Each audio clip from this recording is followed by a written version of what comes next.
नीति वचन अध्याय 2।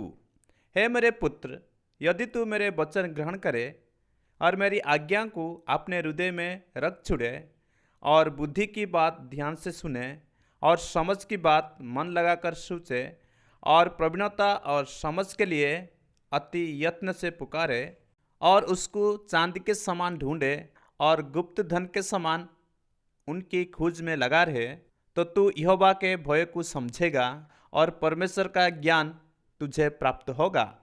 क्योंकि बुद्धि यहोवा ही देता है, ज्ञान और समझ की बात उसी के मुंह से निकलती है। वह सीधे लोगों के लिए खरी बुद्धि रख छोड़ता है, जो खराई से चलते हैं उनके लिए वो ढाल ठहरता है। वो न्याय के पथों की देखभाल करता है और अपने भक्तों के मार्ग की रक्षा करता है।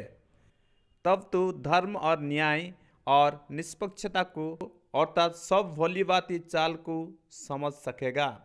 क्योंकि बुद्धि तो तेरे हृदय से प्रवेश करेगी और ज्ञान तुझे सुख देने वाला लगेगा।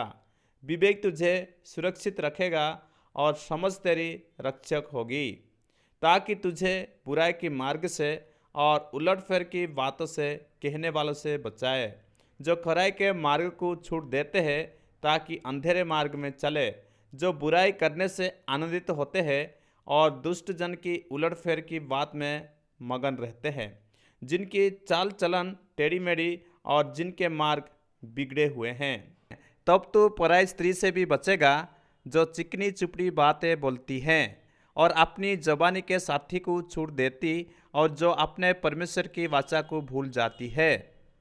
उसका घर मृत्यु की ढलान पर है और उसकी डगरें मरे हुओं के बीच पहुंचाती है। जो उसके पास जाते हैं उसमें से कोई भी लूट कर नहीं आता और ना वे जीवन का मार्ग पाते हैं।